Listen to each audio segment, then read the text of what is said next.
السلام علیکم ورحمۃ اللہ وبرکاتہ۔ جی آج ہم اس سلسلے کی دوسری قسط شروع کر رہے ہیں، دوسرے ایپیسوڈ۔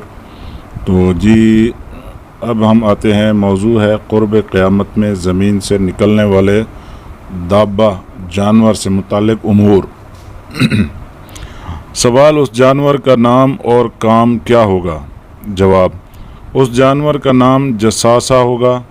اس کا کام یہ ہوگا کہ اس کے دہنے ہاتھ میں حضرت موسیٰ علیہ السلام کا عصا ہوگا اور بائیں ہاتھ میں حضرت سلیمان علیہ السلام کی انگوٹھی ہوگی۔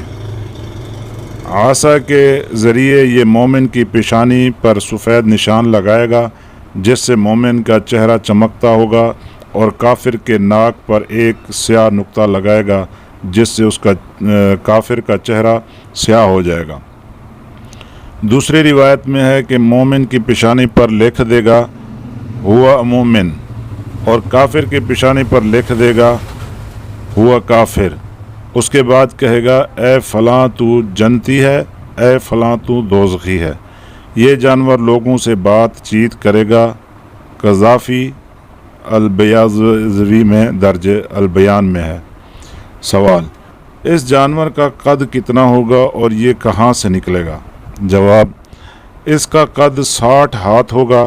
دوسرا قول حضرت عبداللہ بن عمر رضی اللہ عنہ کا یہ ہے کہ اس کا سر بادل میں لگ رہا ہوگا اور پیر زمین پر ہوں گے۔ یہ جانور کہاں سے نکلے گا؟ اس سلسلے میں روایت میں اختلاف کثیر ہے۔ مسجد حرام سے نکلے گا، صفا پہاڑی سے نکلے گا، یمن کے آخری حصے سے نکلے گا۔ اس کا ذکر آس پاس کے علاقوں، گاؤں اور دیہات میں پھیل جائے گا، مگر مکہ میں اس کا ذکر یمن سے نکلنے سے نہیں ہوگا۔ یہ جانور یہاں زمانہ طویل تک ٹھہرے گا، پھر دوسری مرتبہ مکہ کے قریب سے نکلے گا۔ اس کا ذکر قریب کے علاقوں میں پھیل جائے گا، حتیٰ کہ مکہ میں بھی اس کا چرچا ہوگا۔ اور ایک روایت میں ہے کہ حضرت حذیفہ بن الیمان رضی اللہ عنہ نے حضرت صلی اللہ علیہ وسلم سے معلوم کیا کہ یہ دابہ کہاں سے نکلے گا۔ حضرت صلی اللہ علیہ وسلم نے ارشاد فرمایا کہ مسجد حرام سے نکلے گا۔ اس وقت جب کہ حضرت عیسیٰ علیہ السلام مسلمانوں کے ساتھ طواف خانہ کعبہ کر رہے ہوں گے، اچانک زمین ہلے گی اور صفا پہاڑی پھٹے گی۔ یہ جانور اس پہاڑی سے نمودار ہوگا۔ پہلے اس کا سر نکلے گا اور اس کے سر پر بال ہوں گے۔ سوال: جواب: سوال جی اس کا ہوا، اس جانور کی صورت شکل کیا ہوگی اور یہ کس دن نکلے گا؟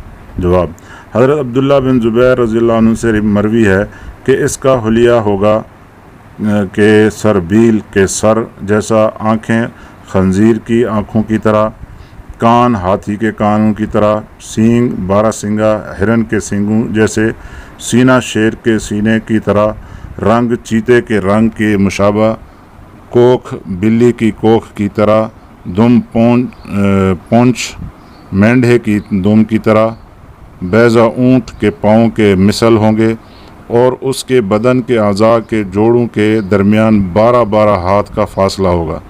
حضرت علی رضی اللہ عنہ سے مروی ہے کہ اس جانور کے دم نہ ہوگی، البتہ اس کے منہ پر داڑھی ہوگی، اور یہ دابہ جمعہ کی رات میں نکلے گا۔ تفسیر خزان صفحہ نمبر 420۔ سوال: یہ جانور پیدا ہو چکا ہے یا جس دن نکلے گا اسی دن پیدا ہوگا؟ جواب: اس ایک قول تو یہ ہے کہ اسی دن پیدا ہوگا، دوسرا قول یہ ہے کہ پیدا ہو چکا ہے۔ چنانچہ حضرت ابن عباس رضی اللہ عنہ سے مروی ہے کہ ابن عباس رضی اللہ عنہ نے احرام کی حالت میں اپنا عصا صفا پہاڑی پر مارا اور فرمایا کہ اس لاٹھی کی کھنکھناہٹ کی آواز دابہ سن رہا ہے۔ جو لوگ دابہ اژدہا کو بتاتے ہیں، یہ جساسہ کو ان کے نزدیک بھی یہ پیدا شدہ ہے۔ بعض تو کہتے ہیں کہ انبیاء سابقین کے زمانے میں پیدا ہوا 40 دن زمین ہو پر چکا۔ ٹھہرے گا، حضرت موسیٰ علیہ السلام نے اللہ سے دابہ کو دیکھنے کی درخواست کی تھی، جس پر وہ دابہ نکلنا شروع ہوا۔ 3 دن 3 رات تک نکلتا رہا، آسمان تک بلند ہوتا رہا، اس کے اوپر کا کان، ترمذی میں ہے اس میں۔ اس کے اوپر کا کنارہ نظر نہ آتا تھا۔ حضرت موسیٰ علیہ السلام یہ منظر دیکھ کر گھبرا گئے اور اللہ سے اس کو